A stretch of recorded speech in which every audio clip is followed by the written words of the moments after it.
Hello students, welcome back. ने chapter second class 11th का structure of atom शुरू किया था और ये हमारी आज पार्ट 2 है उसी चैप्टर की वीडियो का।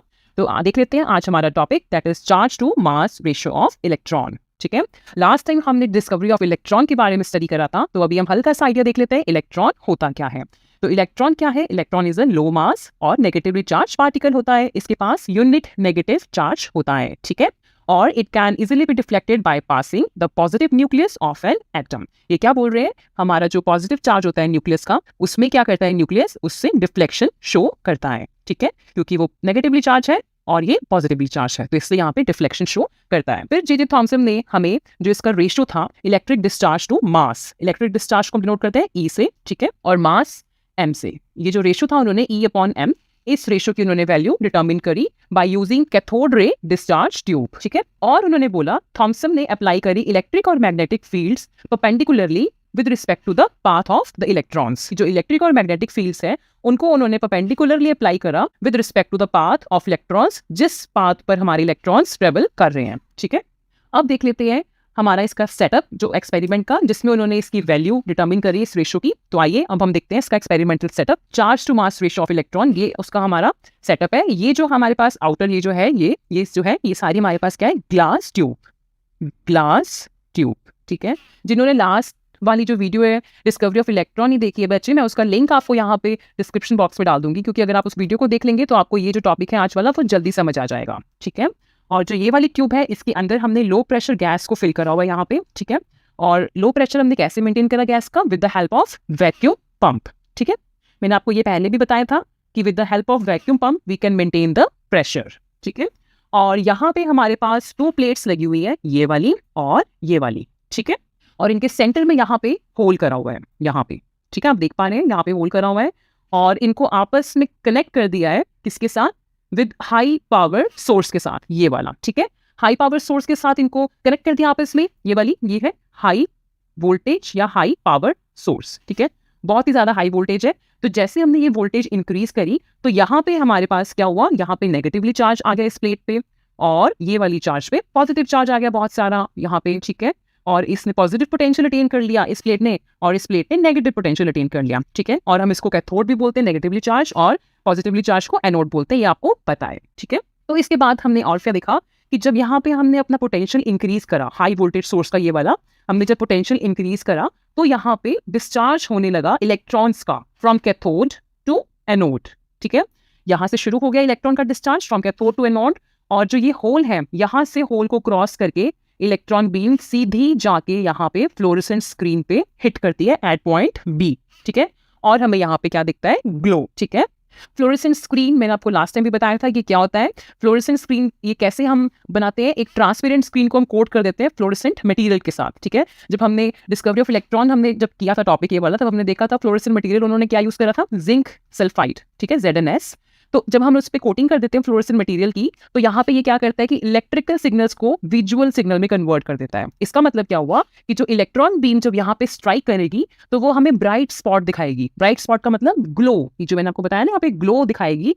अब ग्लो का मतलब क्या है कि वो हमें बताएगी जो इलेक्ट्रॉन बीम है कि उसने उसको कहाँ पे हिट किया है। ठीक है, इस फिनोमेना को बोलते हैं फ्लोरेसेंस। ठीक है, तो यहाँ पे हमने देखा कि जो हमारी जो इलेक्ट्रॉन बीम है उसने स्ट्रेट पाथ फॉलो करा, दैट इज पाथ बी, ये वाला। ठीक है, अब हम यहाँ पे देख रहे हैं कि यहाँ पे ऊपर नीचे हमारे पास प्लेट्स भी है, ये वाली। ठीक है, अगर हम इन प्लेट्स को आपस में कनेक्ट कर दे with the help of battery, ठीक है, यहाँ पे हमने बैटरी लगा दी और इसको कनेक्ट कर दिया, तो फिर हमने इसमें क्या देखा? जो इलेक्ट्रॉन है वो क्या है? नेगेटिवली चार्ज पार्टिकल है, जिसका पाथ पहले क्या था? ये था। पर जब हमने यहाँ पे इसको हाई वोल्टेज बैटरी से अटैच कर दिया इन प्लेट्स को, तो यहाँ पे क्या हुआ कि जो इलेक्ट्रॉन पाथ है उसने डिफ्लेक्शन शो करा। क्यों? क्योंकि यहाँ पे इलेक्ट्रिक फील्ड बनी जो कि from positive side to negative side यहाँ पे ट्रेवल कर रही है। ठीक है, ये इलेक्ट्रिक फील्ड बनी हमारे पास। ठीक है, और इलेक्ट्रॉन के पास नेगेटिवली चार्ज है और ये पॉजिटिव टू नेगेटिव ट्रेवल कर रही है, तो जो डिफ्लेक्शन होगा वो इलेक्ट्रॉन का कैसे दिखाएगा? वो ऊपर की साइड को यहाँ पे। ठीक है, और ये पाथ फॉलो करेगा ए वाला, ये वाला। ठीक है, यहाँ पे इलेक्ट्रॉन बीम हिट करेगी at point A fluorescent screen पे और हमें यहाँ पे दिखेगा ग्लो। ठीक है, फिर इसके बाद यहाँ पे हमने मैग्नेटिक फील्ड को भी इंट्रोड्यूस करा। मैग्नेटिक फील्ड को कैसे इंट्रोड्यूस करा? With the help of electromagnets, ये वाले।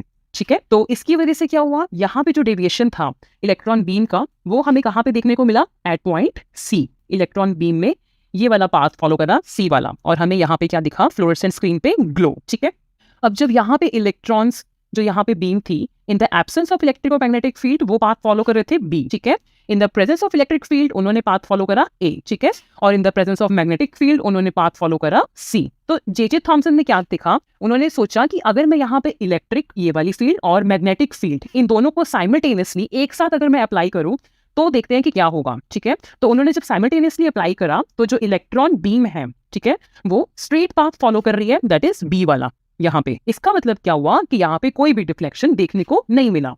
ठीक है, इसका मतलब क्या हुआ कि डिफ्लेक्शन देखने को कैसे नहीं मिला, क्योंकि जो इलेक्ट्रिक फील्ड की वजह से जो फोर्स है, यहाँ पे इलेक्ट्रिक फील्ड की वजह से जो फोर्स है वो कहाँ लग रहा है, इलेक्ट्रॉन पे, इन द अपवर्ड डायरेक्शन। ठीक है, यहाँ पे इन द अपवर्ड डायरेक्शन में लग रहा है ये चार्ज इनटू इलेक्ट्रिक फील्ड, और मैग्नेटिक फील्ड की वजह से जो फोर्स है वो कहाँ लग रहा है, डाउनवर्ड डायरेक्शन में। ठीक है, तो यहाँ पे क्या देखा, जब इन दोनों फोर्सेस का जब मैग्नीट्यूड इक्वल होगा तब हमें यहाँ पे कोई भी डिफ्लेक्शन देखने को नहीं मिलेगा। ठीक है, और इसका मतलब क्या हुआ कि ये दोनों फोर्सेस आपस में एक दूसरे को कैंसिल कर देंगी। ठीक है, तो इसलिए हमें कोई भी डिफ्लेक्शन देखने को नहीं मिलेगा। तो यहाँ पे हमने एक और चीज देख ली कि जो इलेक्ट्रॉन है जो यहाँ पे पाथ फॉलो कर रहा है उसके विद रिस्पेक्ट टू हमारी इलेक्ट्रिक फील्ड और मैग्नेटिक फील्ड दोनों परपेंडिकुलरली ही लग रही हैं, जो कि हमने प्रीवियस स्लाइड में हमें साइंटिस्ट थॉमसन ने भी बताया था कि उन्होंने इलेक्ट्रिक और मैग्नेटिक फील्ड को परपेंडिकुलरली अप्लाई करा है with respect to the path of electron. ठीक है, तो ये हमने यहाँ पे भी देख लिया। परपेंडिकुलर का मतलब समझते हैं यहाँ पे कि जो 90 डिग्री का एंगल बनाता है।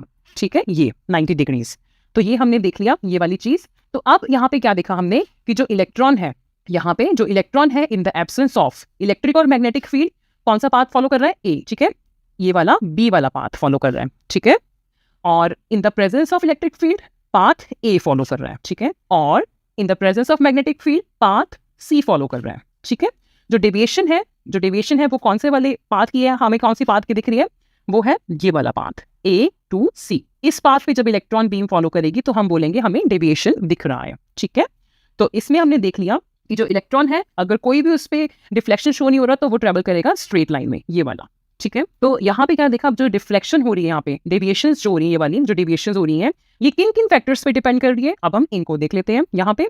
ठीक है, तो इनका जो एक्सटेंट ऑफ डेविएशन है किस किस चीज पे डिपेंड कर रहा है। नंबर 1 जो है magnitude of the negative charge on the particle, कि कितना मैग्नीट्यूड है नेगेटिव चार्ज का पार्टिकल के ऊपर। ये क्या बोल रहे हैं, जितना ज्यादा नेगेटिव चार्ज होगा पार्टिकल के ऊपर उतना ज्यादा वो इंटरेक्शन शो करेगा इलेक्ट्रिक और मैग्नेटिक फील्ड के साथ, और उतनी ही वो डिफ्लेक्शन दिखाएगा। ठीक है, अब इसको हम यहाँ पे समझ लेते हैं। इन्होंने क्या बोला, जितना ज्यादा नेगेटिव पोटेंशियल, यहाँ पे जो हमारे पास इलेक्ट्रॉन बीम है यहाँ पे, जितना ज्यादा इसके ऊपर नेगेटिव चार्ज होगा, जितना ज्यादा ये नेगेटिव चार्ज के साथ आएगी उतना ज्यादा ये डिफ्लेक्शन दिखेगा with respect to electric field and with respect to magnetic field. ठीक है, ये आपका पॉइंट क्लियर हो गया। सेकंड पॉइंट है जो हमारा फैक्टर है, the lighter the mass of the particle greater is the deflection. जितना कम मास होगा पार्टिकल का उतना ज्यादा ही हमें डिफ्लेक्शन देखने को मिलेगा।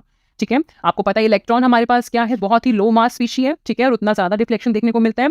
आपको ये लॉ भी पता है हमारे पास, F is equal to ma होता है। ठीक है, मास इंटू एक्सेलरेशन, कि जितना ज्यादा किसी चीज का वेट होगा उतना ज्यादा हमें उसको फोर्स लगाना पड़ेगा उसको हिलाने के लिए। आप इस चीज को इससे भी लिंक कर सकते हैं। ठीक है, अब आ जाइए थर्ड पॉइंट पे। ये क्या बोल रहे हैं, the deflection of electrons from its original path increases with the increase in the voltage across the electrodes और the strength of the magnetic field. ठीक है, ये क्या बोल रहे हैं कि जो डिफ्लेक्शन है हमारी, डिफ्लेक्शन इज जो ये आपको मैंने येलो से दिखा रखी है, ये वाला और ये सी वाला पाथ। ठीक है, जो डिफ्लेक्शन है ये किस पे डिपेंड कर रही है, स्ट्रेंथ ऑफ इलेक्ट्रिक फील्ड और मैग्नेटिक फील्ड। जितना ज्यादा हम इलेक्ट्रिक फील्ड में उसको वोल्टेज सप्लाई करेंगे, यहाँ पे जितनी ज्यादा हम वोल्टेज सप्लाई करेंगे इलेक्ट्रिक फील्ड में उतना ज्यादा हमें डिफ्लेक्शन दिखेगा। ठीक है, और सिमिलरली जितना ज्यादा स्ट्रेंथ हम यहाँ पे मैग्नेटिक फील्ड को देंगे उतना ही हमें डिफ्लेक्शन यहाँ पे देखने को मिलेगा।